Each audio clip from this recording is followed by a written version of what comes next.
देखिए, पिछले वीडियो में ही मैंने आपको बोला था कि तेजस्वी यादव अपने कोटे से वही सीट मुकेश सहनी को देंगे जिस पर उनको हारने का डर। गोपालगंज में कोई भी पार्टी का कैंडिडेट हो दोबारा जीत हासिल नहीं किया है। 2014 याद होगा मोदी लहर आपको। गोपालगंज में मोदी लहर फेल हो। गोपालगंज में जाइएगा, जिक्र आता है काली पांडे का। सब बिहार के सभी बाहुबलियों के बाप माने जाते रहे हैं। वो सभी बाहुबली पैर छू कर उनको प्रणाम करते थे। वैसे शख्स सिर्फ एक बार 1984 में एमपी का चुनाव जीतते हैं। उसके बाद 2 बार 3 बार वहां से लोकसभा का चुनाव वो भी हार जाते हैं। जबकि उनकी छवि आपको भी पता है क्योंकि मुकेश सहनी पूर्व में एक लोकसभा चुनाव हार चुके हैं, एक विधानसभा चुनाव हार चुके हैं। अच्छा।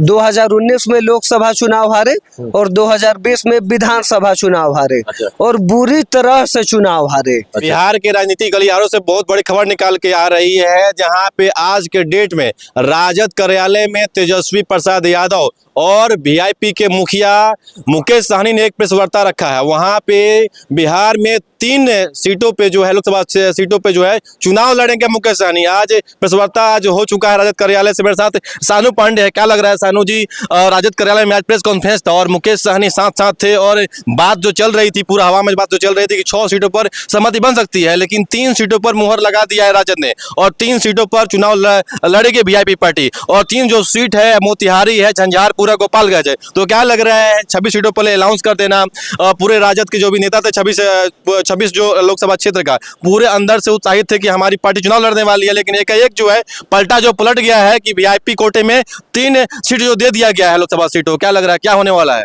देखिए, पिछले वीडियो में ही मैंने आपको बोला था कि तेजस्वी यादव अपने कोटे से वही सीट मुकेश सहनी को देंगे जिस पर उनको हारने का डर होगा। अच्छा। और जिसमें से 2 सीट स्पष्ट तौर पर दिखता है।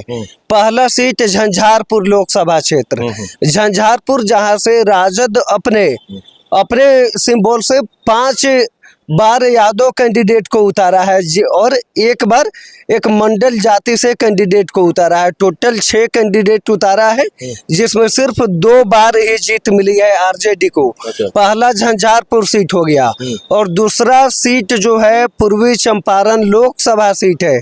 क्योंकि आपको भी पता है कि पिछले करीब 20-25 साल से मौजूदा सांसद राधा मोहन सिंह यहाँ पे सांसद है और अब की बार एनडीए ने फिर से उनको कैंडिडेट घोषित किया है। और तीसरा सीट है गोपालगंज। गोपालगंज में हर एक 5 साल पे पासा पलट जाता है। पासा इसलिए पलट जाता है क्योंकि वहाँ के लोग हर एक 5 साल पे उनके अंदर बदलाव की भावना आ जाती है और वो कैंडिडेट बदल देते हैं। आपको बताते हैं कि 1980 में जो चुनाव हुआ, 1980 के बाद से लगातार कैंडिडेट बदलते आया। बीच में एक ही वो शख्स थे, अब्दुल गफूर, जो 1991 में सांसद बने और फिर उसके बाद 1998 में सांसद बने। उनके अलावा गोपालगंज में कोई भी पार्टी का कैंडिडेट हो दोबारा जीत हासिल नहीं किया है। 2014 याद होगा मोदी लहर आपको। गोपालगंज में मोदी लहर फेल हो गया था। अच्छा। वहां पे गोपालगंज में मोदी लहर में एनडीए की हार हुई थी। उसके बाद 19 के लोकसभा चुनाव में जनक चमार जो अभी मंत्री बने हैं इस एनडीए सरकार में, वहां से 2019 में वो सांसद बने थे और 2014 में सांसद बने थे, 19 में हार गए थे और 19 में अभी वहां से जदयू के सांसद हैं और हाँ, आलोक कुमार सुमन। अब 24 में गोपालगंज का पासा पलट सकता है क्योंकि पिछले में अगर 44 साल करीब हो गए, 40-44 साल में अब्दुल गफूर ही शख्स है जो दोबारा एमपी बने हैं, नहीं तो पासा पलटते रहा है। अच्छा। वहां पे आप गोपालगंज में जाइएगा, जिक्र आता है काली पांडे का। सब बिहार के सभी बाहुबलियों के बाप माने जाते रहे हैं। वो सभी बाहुबली पैर छू कर उनको प्रणाम करते थे।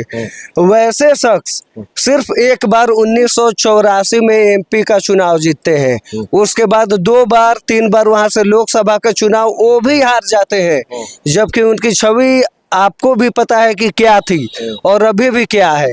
तो कुल मिलाकर पहले ही आपके वीडियो में कहा था मैंने कि तेजस्वी यादव मुकेश सहनी को वही सीट देंगे जहां से उनको डर है कि मेरे हाथ में सीट नहीं आएगा और 3 सीट में से 2 सीट झंझारपुर और पूर्वी चंपारण लोकसभा स्पष्ट तौर पर दिख रहा है।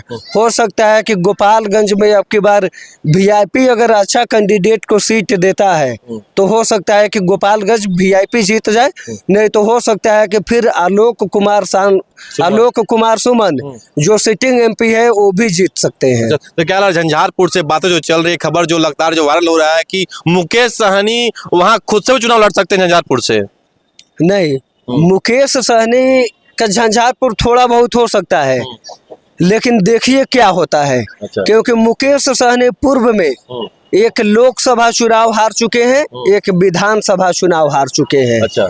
2019 में लोकसभा चुनाव हारे और 2020 में विधानसभा चुनाव हारे। अच्छा। और बुरी तरह से चुनाव हारे। अच्छा। तो अब अंदाजा लगा लीजिए कि हो सकता है कि अब की बार कहीं चुनाव लड़े तो हो सकता है कि पहले की अपेक्षा वोट अब की बार ज्यादा आए। अच्छा। ज्यादा आने के कारण ये है कि मुकेश सहनी पूरा बिहार का यात्रा किए हैं। अच्छा। पहले की अपेक्षा पार्टी को मजबूत बनाए हैं, लेकिन एक कमी साबित क्या हो सकती है? निषाद आरक्षण संकल्प यात्रा। अच्छा। खास कर वो निषाद समाज को लेकर आगे बढ़ रहे थे, इसलिए ऐसे स्थिति भी आ सकती है कि जो दलित समाज है, महादलित समाज है या स्वर्ण समाज जो है उनके समर्थन में ना जाए।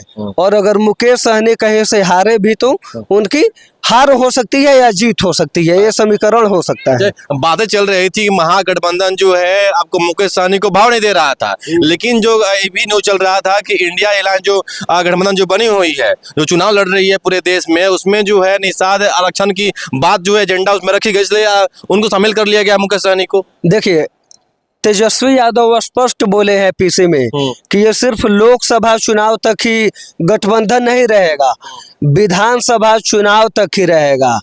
तो सबसे पहले मुकेश सहनी को हो सकता है कि पहले खबर आ रही थी कि मुकेश सहनी का जो निषाद आरक्षण संकल्प यात्रा का जो उन्होंने कसम खाया है, गंगा जल लेकर उन्होंने कसम भी खिलवाया था, हो सकता है कि ये बात कहे इंडिया अलायंस मान गई हो और उन्हीं के सहारे चाह रही हो कि 2025 का जो विधानसभा चुनाव है वो भी निकाल ले। लेकिन मुकेश सहनी को एक और बात याद रखना चाहिए कि राजनीति में कुछ भी हो सकता है। अच्छा। कुछ भी क्यों हो सकता है कि पिछले विधानसभा चुनाव के समय ही पीसी में से मुकेश सहनी भाग आए थे। महागठबंधन का पीसी हो रहा था, तेजस्वी यादव सहित कई नेता मौजूद थे। मुकेश सहनी भाग आए कि पीठ में खंजर घोंपने का काम किया गया है। फिर एनडीए में वो गए, एनडीए से उनको एमएलसी बनाकर मंत्रालय दिया गया। फिर एनडीए से भी वो भाग आए कि एनडीए भी मेरे बातों को नहीं मान रही है। लेकिन हो सकता है कि मुकेश सहनी इस बार एकदम कंफर्म हो सकता है कि उनको शीर्ष नेतृत्व द्वारा ये भरोसा दिलाया गया हो कि अगर सरकार बनती है तो ये जो निषाद आरक्षण की बात है इसमें बढ़ोतरी करेंगे। अच्छा। तो क्या लग रहा है कि तेजस्वी प्रसाद यादव जो थे, लालू के जो छोटे लाल है, कुछ इसके पहले जो पीसी की जो बात कर रहे थे वहां पे रिचार्ज कूपन की बात हो रही थी। रिचार्ज कूपन है मुकेश सहनी, रिचार्ज करने पर चलते हैं, रिचार्ज बंद हो जाते हैं। देखिए, मैं बोला राजनीति में कुछ भी संभव है। अच्छा। तेजस्वी यादव रिचार्ज कूपन बोलते हैं, मुकेश सहनी कहते हैं कि उन्होंने पीठ में छुरा घोंपा है। नीतीश कुमार को लेके देख लीजिए कि पहले कहते हैं कि पलटू कुमार है, पलटू राम है, फिर चाचा चाचा कहते हैं, और फिर एक सदन वाला वीडियो हुआ आपकी बार वायरल हुआ था, सुने थे? तेजस्वी यादव क्या बोले थे कि हम आपको कुछ कहे थे, कुछ कहे हैं, बिना बताए चुपचाप चले गए, नहीं बताए। कितना मीम बना था उन पर। अच्छा। तो राजनीति में कुछ भी संभव है, ऐसा ये नहीं है कि अभी मैंने आपको बोल दिया कि हाँ मैं आपको आपका ये काम करूँगा, चाहे आपको ये पद दूंगा, लेकिन सत्ता मिलने के बाद या सत्ता नहीं मिलने के बाद राजनीतिक पार्टियां जो शीर्ष नेतृत्व होता है वो कुछ भी कर सकता है। किसी को चाहे तो ऊपर बैठा सकता है और किसी को चाहे तो नीचे गिरा भी सकता है। सानू पांडे, एक सवाल जो पैदा होता है कि जो आरजेडी के जो 26 कोटे के जो सभी जो सीट थे उस पर जो अनाउंस कर दिया गया था कि 26 सीटें जो है राजद लड़ेगी, लेकिन राजद ने पूरा वहां पे दमखम दिखाना चालू कर दिया। जैसे चंपारण हो गया, आपको झंझारपुर हो गया और गोपालगंज हो गया। तो यहाँ पे जो एक जो आपको 3 सीट जो है आपको वीआईपी को दे दिया गया। क्या राजद के वहाँ पे नेता थोड़ा मतलब हो सकते हैं कि थोड़ा गुस्से में आ सकते हैं या निराश हो सकते हैं? देखिए, ये तो डिपेंड करता है कि उनके शीर्ष नेतृत्व पे, अच्छा। कि अगर उन्होंने निर्णय करके टिकट दिया है मुकेश सहनी को 3 टिकट, और खासकर वैसे जगह से टिकट जहां से लगातार तेजस्वी यादव के पास लोग पहुंच रहे थे। अच्छा। वो चाहे झंझारपुर हो, चाहे मोतिहारी हो, चाहे गोपालगंज हो। अच्छा। आपको भी पता है कि तीनों लोकसभा क्षेत्र से रोज लालू प्रसाद यादव के पास 10, 15, 20 की संख्या में रोज लोग जाते रहे हैं और टिकट की बात करते रहे हैं। कई नाम सामने आए हैं, चाहे मोतिहारी हो, चाहे गोपालगंज हो, चाहे झंझारपुर हो। तो वैसे में अब शीर्ष नेतृत्व का तय करना है कि मुकेश सहनी अपने हिसाब से टिकट देंगे, सिर्फ अपने पार्टी के नेताओं को टिकट देंगे, या राजद में या महागठबंधन के वैसे कैंडिडेट जो लोकसभा क्षेत्र में आम जनता में उनकी पैठ हो या टिकट की दावेदारी में हो। अब ये डिपेंड शीर्ष नेतृत्व पे करता है कि वो किसको टिकट देते हैं। अभिषेक मिश्रा साहब, सिटीजन न्यूज़ बिहार, धन्यवाद आप सभी का।